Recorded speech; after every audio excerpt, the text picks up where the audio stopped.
رہ گئی رسم ادا روح بلالی نہ رہی، رہ گئی رسم ادا روح بلالی نہ رہی، رہ گیا فلسفہ تلقین غزالی نہ رہی، وبہ نستعین اما بعد۔ اسٹیج پر جلوہ افروز حضرات اساتذہ نظام اور سامعین بارک کی، 12 ربیع الاول جیسے ہی آتا ہے مسلمانوں میں خوشی کی لہر دوڑ جاتی ہے۔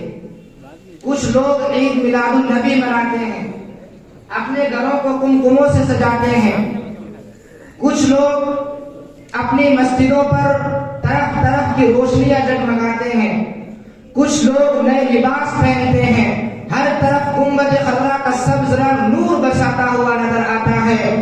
لوگ نقلی روضہ اقدس تک بنانے کی گستاخی کر بیٹھتے ہیں اور دنیا کے لوگ پوچھتے ہیں کہ مسلمانوں کو کیا ہوا، ربیع الاول کے مہینے میں ساری خوشیاں کس لیے نظر آ رہی ہے، یہ جگمگاتے ہوئے قمقمے کس لیے چمک رہے ہیں، یہ جگہ جگہ محفلیں کیوں سجائی جا رہی ہیں؟ ہم جواب دیتے ہیں کہ اس مہینے میں حضرت سرور کونین فخر دو عالم تاجدار مدینہ آقا مدنی صلی اللہ علیہ وسلم تشریف لائے تھے، آپ کی پیدائش مبارک ہوئی تھی، دنیا ظلمتوں سے آزاد ہوئی تھی، اس وجہ سے ہم خوشیاں مناتے ہیں۔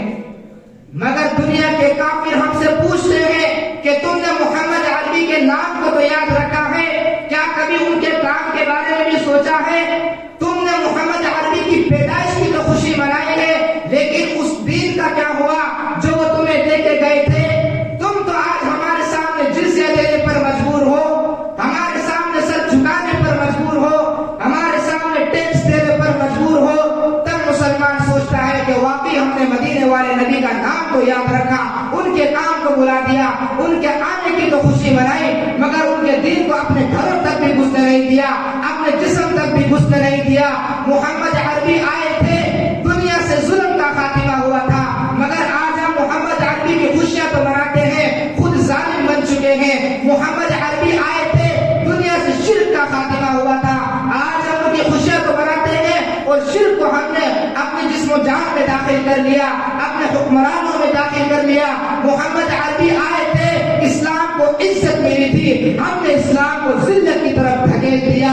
محمد عربی آئے تھے، ساری دنیا کو للکار کر کہا تھا یا ایھا الناس انی رسول اللہ الیکم جمیعا، او دنیا والوں میں تم سب کی طرف رسول بن کے آیا ہوں، گورے کی طرف بھی، کالے کی طرف بھی، عربی کی طرف بھی، عجمی کی طرف بھی، مگر آج ہمیں محمد عربی کی خوشیاں تو یاد نہیں، ان کے پیغام کو بھول گئے۔ محمد عربی آئے تھے، ماں بیروں کے سروں پر دوپٹے کی حفاظت کی تھی، ہم نے اس دوپٹے کو اتار پھینکا اور ہم نے اسے اللہ کے نبی علیہ السلام کے عید میلاد النبی کی چادر بنا ڈالا۔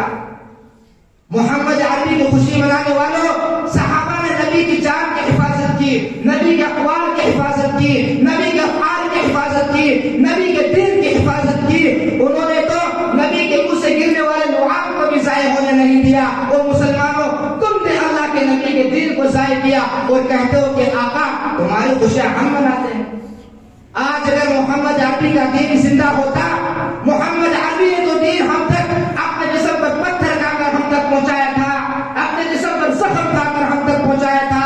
آج اگر یہ دین میرے اور تمہارے گھروں میں زندہ ہوتا، مسلمانوں کی گلی اور کوچوں میں زندہ ہوتا، مسلمان اگر غیرت میں ہوتا، مسلمان حیا میں ہوتا، مسلمان اگر عزت کی حالت میں ہوتا، مسلمان میں اگر صدیق اکبر جیسی صداقت ہوتی، عمر جیسی عدالت ہوتی، حضرت عثمان ذی النورین جیسا حیا ہوتا، علی المرتضیٰ جیسی شجاعت ہوتی، امیر معاویہ جیسا تدبر ہوتا، حسن اور حسین جیسی قربانی ہوتی، عبداللہ بن مسعود جیسا علم فقہ ہوتا، ابن عباس جیسی تفسیر ہوتی، ابو ہریرہ جیسی حدیث ہوتی، ابن عمر جیسا اتباع سنت ہوتا، ابو دجانہ جیسی چال ہوتی، جو کفر کے آگے اکڑ کے گئے تھے، یا حنظلہ جیسی قربانی ہوتی، جو پہلی رات کی دلہن چھوڑ کر شہادت کو منہ لگانے چلے تھے، یا عبداللہ ابن ام مکتوم جیسا ولولہ ہوتا، نابینا ہے مگر سرا پہن کر اس سرا کو میدان جہاد میں گھسیٹتے پھر رہے ہیں، یا خمسہ جیسی قربانی ہوتی، جو 4 بیٹے شہید کروا کے پوچھتی ہے کہ آقا کیسے؟ اگر یہ سب کچھ ہوتا تو مسلمانوں جائز تھا کہ تم خوشیاں مناتے۔ مکہ اور مدینے والا دین اگر ساری دنیا پر راج کر رہا ہوتا تو مسلمانوں جائز تھا کہ تم خوشیاں مناتے۔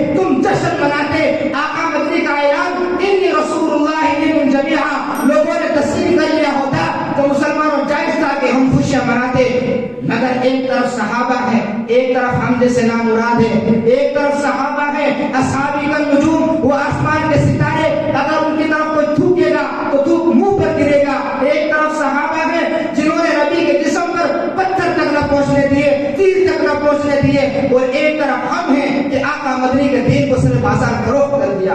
کیا نسبت رہ چکی ہے ہمارے ان کے درمیان؟ کیا بچا ہے مسلمانوں جشن منانے کے لیے؟ تمہارا نبی تو بہادر تھا، تم تو کشتی بن چکے ہو۔ تمہارا نبی تو قربانی دینے والا نبی تھا، تم تو مفاد پرست بن چکے ہو۔ تمہارے نبی نے تو رب کے علاوہ کسی کے سامنے سر نہیں جھکایا تھا، تم تو ایک ایک کے در پر بھیک مانگتے پھرتے ہو۔ تمہارے نبی نے تو جسم پر پتھر کھا کر اپنے روح کو بچایا تھا۔ او مسلمانوں، تم نے اپنے جسم کو بچا کر اپنے روح کو گندا کیا ہے۔ تمہارے نبی کا چہرہ نمودار ہوا تھا، تمہارے چہروں پر تو امریکی کریم ملی ہوئی ہے۔ تمہارے نبی کے دانت مبارک اللہ کے راستے میں شہید ہوئے تھے، تمہارے دانت تو سود کے پیسوں سے خریدا ہوا گوشت چبا رہے ہیں۔ نبی کے ماننے والوں، آقا مدنی کا سر سے بہنے والا خون آپ کے پاؤں مبارک تک پہنچا تھا، آسمان کے فرشتے لرز اٹھے تھے، زمین پر اتر چکے تھے۔ او مسلمانوں، تمہارے ہاتھوں سے تو خود مسلمانوں کا لہو بہہ رہا ہے۔ کیا نسبت رہ چکی ہے ہمارے ان کے درمیان؟